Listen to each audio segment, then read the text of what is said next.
விபத்துகள் ஏற்படுற செய்திகளை நம்ம படிக்கிறோம் இல்லையா? எங்க பார்த்தாலும் என்னாவது சாலை விபத்துகள் ஏற்படுது, அதே போல கொலை, இந்த மாதிரி நிறைய குற்றங்கள் ஏற்படுது அப்படின்லாம் நம்ம செய்திகள்ல படிக்கிறோம். அதற்கு பல காரணங்கள் இருக்கலாம். அதுல ஒரு முக்கியமான காரணம் என்ன அப்படின்னு சொல்லணும்னா இந்த போதை பழக்கம் தான். போதை அந்த பொருள்களை பயன்படுத்திட்டு அதை உபயோகப்படுத்திட்டு நம்ம வாகனங்கள் ஓட்டும் பொழுது நிச்சயமா என்ன செய்யுது? விபத்துக்கள் ஏற்படுது. அந்த விபத்துக்கள்னால எத்தனையோ குடும்பங்கள் பாதிக்கப்படுது. டீச்சர் ஃபுல்லா விரிவா சொல்லலைனாலும் நீங்க அக்கம் பக்கத்துல பார்த்திருப்பீங்க, நிறைய செய்திகள் கேள்விப்பட்டிருப்பீங்க. வீட்டுல பெரியவங்களுக்கு அந்த போதை பழக்கம் இருக்கிறதுனால அந்த பிள்ளைங்களோட கல்வி, சுகாதாரம் எல்லாமே பாதிக்கப்படுது. அதே போல எவ்வளவு பணம் வேஸ்ட் ஆகுது இல்லையா? அதே போல உடல் நலனும் பாதிக்கப்படுது. சின்ன வயசுலயே உடல் எல்லாம் கெட்டு போயிடுதுன்னு சொல்றாங்க. அதனால அந்த போதை பழக்கத்தை நாம எதிர்க்கணும், விட்டுறணும்.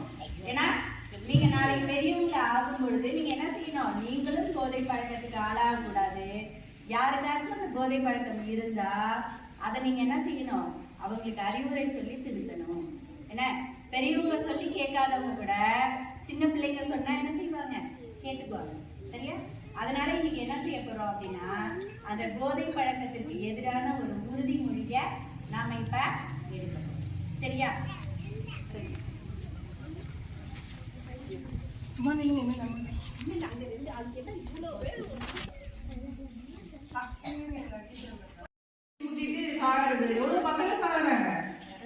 நிறைய ஆக்சிடென்ட் தண்ணியில இருந்தா நீ சும்மா தண்ணியை போட்டு சும்மா போனீங்கனாலே பாட்டுக்கு ஆடிட்டு போட கீழே விழுவ வேண்டியதுதான். காரணம் இல்லைங்களா? அதனால இந்த உறுதிமொழியோட நோக்கம் என்ன அப்படின்னா நீங்க போதை பழக்கத்திற்கு அடிமை ஆகக்கூடாதுன்னா என்ன அர்த்தம்? அதை நீ சாப்பிடவே கூடாதுன்னு அர்த்தம். டீச்சர் ஒரு நாள் தானே டீச்சர் அப்படின்னா ஒரு நாள் கொஞ்சம் கஷ்டத்தை சாப்பிட முடியுமா? அது மாதிரிதான் அது விஷம் தான். அது நீண்ட நாளே விஷம். புரியுதா? ஸ்லோ பாய்சன் தெரியாது. அது ஸ்லோ பாய்சன். இருக்கு எது? அந்த பாக்கு, பீடி, சிகரெட்டு, மது வகைகள், ரம்மு, பியர், சாராயம், கள்ளச்சாராயம் குடிச்சு எவ்வளவு பேர் செத்து போயிட்டாங்க பாத்தீங்களா? பேப்பர்ல நியூஸ்ல எல்லாம் சொன்னாங்களா? அவங்க குடும்பங்களை நினைச்சு பாருங்க. இதுல அம்மா அப்பா 2 பேருமே சில இடங்கள்ல இறந்து போயிட்டாங்க. அந்த குழந்தைகள்லாம் அதாவது தமிழ்நாடு முதலமைச்சர் என்ன பண்ணாங்க? அந்த குழந்தைகளுக்கு எல்லாம் செஞ்சிருக்காங்க. இருந்தாலும் நாம எப்பொழுதுமே எப்படி இருக்கணும்?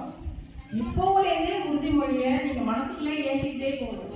அதை நம்ம பார்க்க கூடாது, அதை நம்ம எடுக்க கூடாது, அதை நம்ம பயன்படுத்தவே கூடாது அப்படிங்கிற உறுதிமொழி இப்ப இருந்து உங்கள்கிட்ட இருக்கணும். ஓகேவா?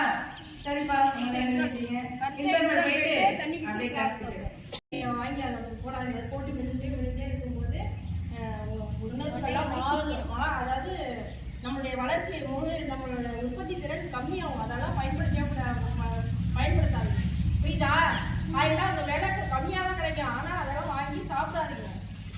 யாரும் அந்த பாக்கு வாங்கி போனாங்க, இன்னொரு பாக்கு வாடகை விட்டுடுங்க. அதெல்லாம் உடம்புக்கு கெடுதல்.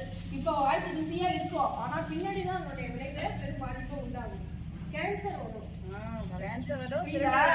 இப்ப வாய்க்கு ருசியா இருக்கும், அதை தொடர்ந்து பயன்படுத்த கேன்சர் புற்றுநோய் தெரியுமா? அது இப்ப ஆரம்பத்துல நம்ம கண்ணுக்கு தெரியாது. புரியுதா? ஆரம்பத்துல நம்ம கண்ணுக்கு தெரியாது. அதனுடைய வெளிப்பாடு தெரியும். அதை நான் பயன்படுத்தாது. யாரா சும்மா கொடுத்தாலும் வாங்காத. புரியுதா? அது நம்ம உடம்புக்கு தெரியாது. அதுவும் ஒரு போதை பொருள் தான். அதுவும்